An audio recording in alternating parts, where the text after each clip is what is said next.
Alhamdulillahirabbil alamin hamdan yafuqu hamdal hamidin. Allahumma shalli wa sallim ala sayyidina Muhammadin wa ala alihi wa sahbihi ajma'in. Nama ba'du.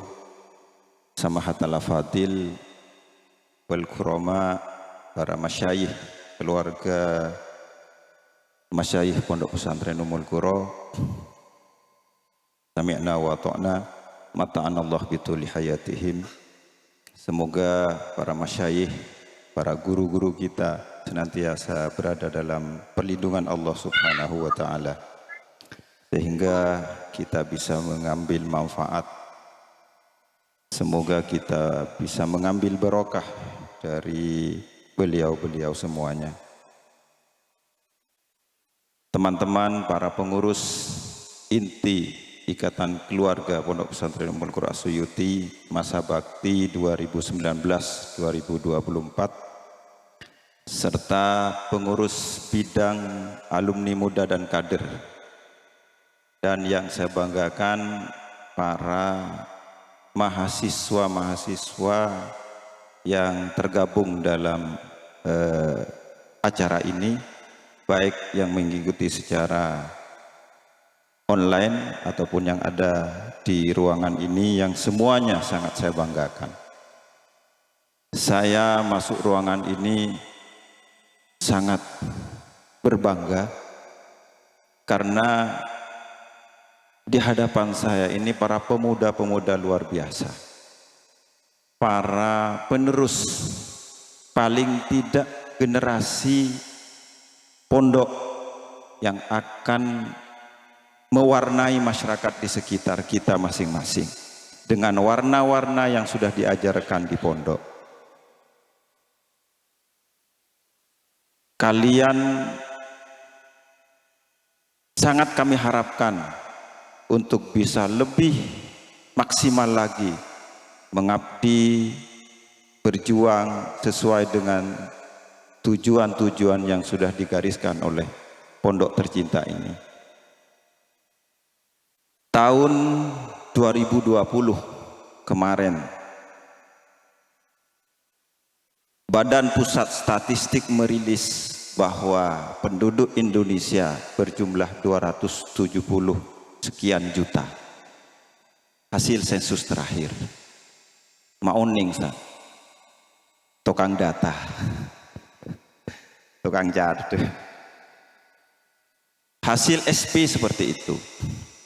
Dari hasil SP itu sehingga digolongkan menjadi beberapa kelompok yang menghasilkan bahwa masyarakat Indonesia, bangsa Indonesia saat ini sedang berada pada bonus demografi. Artinya bahwa usia produktif lebih banyak daripada usia tidak produktif. Angkatan kerja masyarakat Indonesia, rakyat Indonesia lebih besar daripada yang bukan angkatan kerja. Apa angkatan kerja itu? Angkatan kerja adalah mereka yang berada pada usia memungkinkan untuk bekerja. Kalau di BPS itu angkatan kerja itu dari umur 10 tahun. Kenapa 10 tahun dianggap angkatan kerja? Karena tidak sedikit penduduk Indonesia yang umur 10 tahun sudah membantu orang tuanya bekerja, terutama di desa-desa. Montoro bukti norok kaya.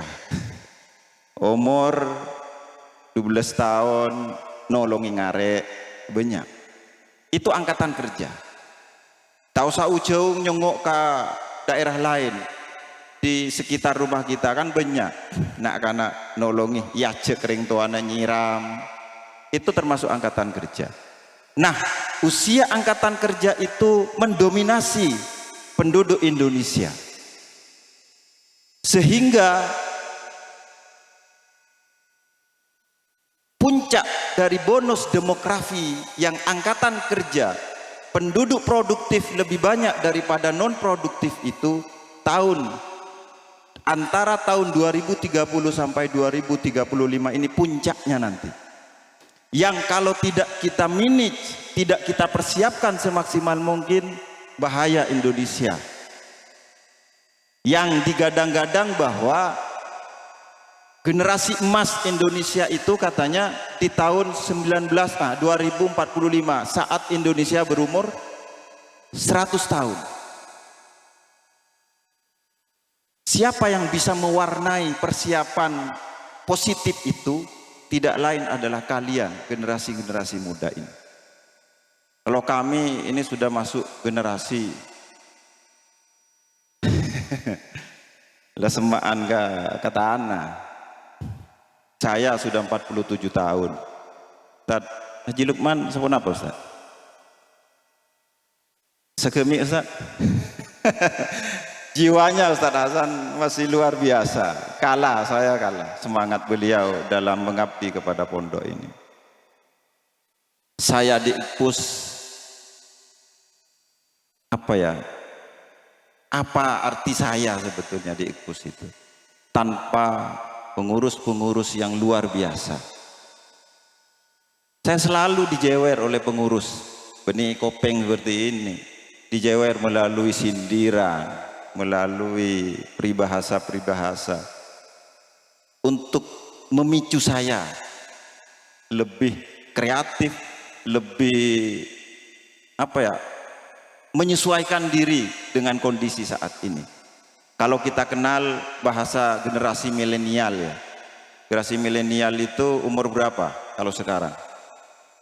Kalau menurut BPS generasi milenial itu Gen Y, generasi Y. Generasi Y itu umur 26 sampai 41 tahun. Itu generasi milenial. Sebetulnya seperti itu. Tapi banyak yang menyangka generasi milenial itu generasi anak-anak SMA gitu. Itu masuk Gen Z, generasi Z. Zilenial. Mereka-mereka yang umur di bawah 24 itu. Maka generasi yang ada, katakanlah yang milenial yang 26, mungkin siapa yang 26? Rofiki berapa Rofiki?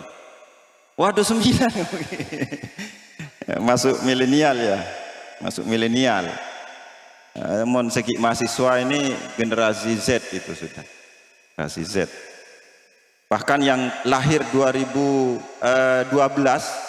ke atas, sekitar anak SD sekarang itu sudah masuk post Z. Post Z alias generasi alpha. Tidak tahu apa alpha, silahkan googling sendiri itu, browsing sendiri apa generasi alpha itu. Yang lahir 2012 ke atas. Maka kaitan dengan formasiku ini, kesempatan bagi generasi-generasi muda untuk menunjukkan kreativitas dan inovasinya. Ayo kita tunjukkan. Sekarang katanya generasi milenial, apa ciri-ciri generasi milenial? Dalam satu waktu bisa melakukan beberapa kegiatan. Bisa enggak? Satu waktu, satu saat, satu detik bisa melaksanakan beberapa kegiatan dengan canggihnya teknologi. Coba sambil akebai skripsi, sambil musik, sambil media sosial, bisa. Sangat bisa. Akhirnya skripsi tak lemari dalam muka media sosial.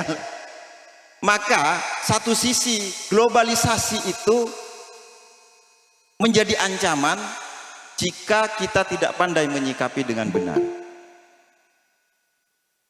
Globalisasi terus kecanggihan teknologi, maka mari kita agar bisa memfilter kemajuan teknologi itu. Karena wah luar biasa. Saya lahir telepon, gak ada telepon kabel itu Mas. Saya lahir 75. Kalian ada di mana tahun 75? Belum diproduksi ya. Saya lahir 75. Masuk pondok 75, umur 7 tahun SD saya. 6 tahun, sekitar 83. Jadi sama sekali gak kenal teknologi. Dulu di pondok saya itu ada wartel, warung telekomunikasi. Sangat terkenal Ummul Qura itu, sehingga buka cabang di beberapa tempat. Wartel. Kenapa terkenal Ummul Qura? Karena untuk bisa komunikasi dengan luar negeri itu, penjaga wartelnya hanya di Ummul Qura. Dari Pakong ke Ummul Qura untuk nelpon ke luar negeri, ke Arab. Kenapa? Penjaganya bisa ngomong bahasa Arab. Di wartel-wartel yang lain tidak ada. Sejarah wartel itu Ustaz Falillah itu. Ustaz Falillah. Sehingga itu mulai ada telepon. Waktu itu saya ada faksimiil pertama di majelis itu. Faksimiil ngirim surat. Lebedim surat. Surat dari Jakarta dikirim, keluar surat di sini. Lebat cek rengkabel nih gini. Waktu itu saya berpikir seperti itu. Faksimiil itu. Mungkin sudah ospus saya itu, ada faksimiil itu. Kemudian tahun berapa 90-an saya dikasih HP Alcatel made in Alcatel Denmark apa? Itu dari Malaysia Alcatel. Beli pulsa XL minimal 100.000, panel pun 5 menit habis 100.000. Hari kebayang apa aja 100.000 waktu itu tahun 90-an. Tak yangkul. Wah sekarang luar biasa. 5.000 boleh pakai data. Maka mari kita maksimalkan kemajuan teknologi ini. Saya yakin generasi muda santri Ummul Qura ini sangat bisa memaksimalkan dan memanfaatkan teknologi ini dengan semaksimal mungkin. Nah, terkait dengan pemilihan, di antara agenda kita pagi ini adalah pemilihan. Di antara 4 itu silahkan kita pilih. Kalau saya lebih condong secara individu, saya tidak banyak tahu terhadap yang 4 ini. Paling tidak saya menginginkan pemimpin formasiku itu adalah karakter-karakter pemimpin transformasional. Punya visioner. Jadi bukan mikir sekarang, tapi mikir yang akan datang. Terbuka ini mon esentil boni pas mon singgung, mon kritik beni pah pegel. Kritik misem gitu. Tapi mikir, beni misem kan bedering misem torot. Kritikan nggak dianggap gitu. Kritikannya nggak dianggap. Jadi misem pah mikir, deremet. Nah, itu. Maka mari ciri-ciri transformasional itu kita, karena kalian yang akan mimpin Ikpus itu. Kalian yang akan mimpin Ikpus. Tak mungkin kami ini. Masa jabatan saya 2024 selesai. Jadi generasi kalian inilah saatnya. Kami sudah butuh istirahat. Padahal Allah mengajarkan mon umur 40 tahun lah osa sekut etas sajete. Tapi Masya Allah saya itu jen tua mak jen tak nengi rumah sekali. Masya Allah. Jadi apa ya, generasi kalian yang akan, saya ingat pesan mudir itu. Pondok ini apa kata alumni? Kemarin yang sangat menyentuh hati saya ketika mudir mau buka Ponosti 3, ada salah seorang pengurus Ikpus itu ke mudir, ketika mau pulang mudir itu manggil lagi. Kan nih. Sudah ngambil sandal di depan telem mudir itu, akhirnya mudir entar ke pengurus Ikpus itu, Ahmad Debu kabele. Waktu itu ada pertemuan di rumah saya, pengurus inti, beberapa teman. Kabele yang menghadap mudir itu punya keperluan pribadi, izin ke mudir, dek mamak kaburu. Dan gue ada pertemuan di rumah Ustaz Sayyidi Ikpus. Turun entar bi mudir. Kabele kaca-kancah Ikpus sekelangkong. Saya John merinding saya mendengar itu. Sekelangkong. Karena saat itu IKPUS sedang berpikir tentang Ponusti 3. Yang dipikirkan IKPUS apa? Mudir, ya, orang-orang ikhlas seperti mudir, ketika ada orang ambender ke mudir itu langsung ayo teti bahas teti.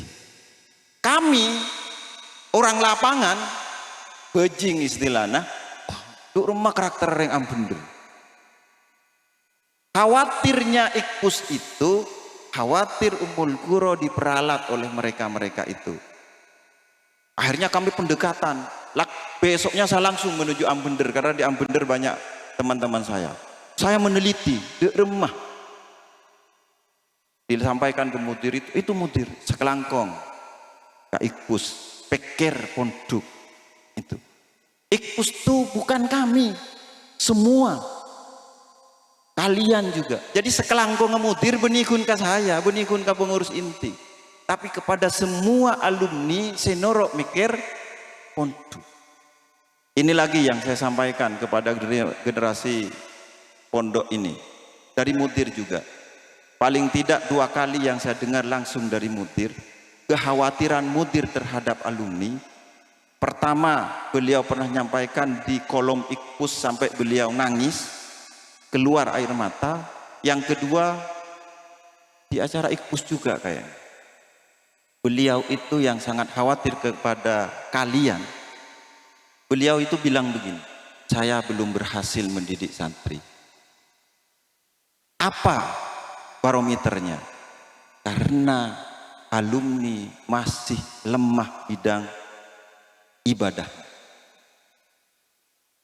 Apa indikasinya? Ding berjemaah masjid pun generasi kelas 4 ke bebe, kelas 5, kelas 6 apa boleh ustad, itu katanya mudir. Maka beliau sampai nangis di rumah IKPUS, di rumah Ustaz Saduki. Saya ingat banyak teman-teman menyaksikan. Mular saya belum berhasil mendidik santri karena ting urusan jemaah neng budi kapi. Maka mari kita pikirkan ini, kita pikirkan ini. Jadi apa ya, benih pas lemah boleh kena urus semangat, lemah. Bikin semangat, kekhawatiran mudir itu bikin semangat dan introspeksi kepada diri kita. Cek ngabe senoreng, saya singgung mudir, tak teman berjamaah, benih abe, engkok jerengkok gitu. Jadi terutama saya pondok, saya mau subuh. Apalagi liburan, makmum memudir 2 telok selama liburan sekarang ini. Sedua di antaranya Ra Muhammad. Tapi kesabaran mudir luar biasa. Mun bede santri kita aja ke masjid itu. Pas seto ngabede sejaga. Kira itu kan isi kemah. Benernya kan tak aja. Tapi si jaga situ kan. Bangunkan itu yang tidur itu. Padahal benih tedung, dung matedung. Karena aja gereng tedung ini nyaman. Si sosari aja gereng, dung matedung. Taklum jaga pakai pada mah. Tapi mureng tedung jaga kan berendes. Oh iya. Itu ciri-cirin mau aja gereng orang tedung, mau jaga taklum jaga. Harus benih tedung roh, dung matedung. Karena mun orang tedung ngonggu pah jaga itu berendes, tak kerja. Ini saja lanceng kelu ya. Karena saya sangat bersemangat karena di depan saya ini generasi-generasi IKPUS yang akan datang. Maka saya nitip IKPUS. IKPUS bukan milik saya dengan teman-teman yang senior, tapi milik kalian. Mari kita besarkan bersama-sama, siarkan IKPUS ini ke berbagai penjuru untuk pondok. Demikian kurang lebihnya saya mohon maaf. Wassalamualaikum warahmatullahi wabarakatuh.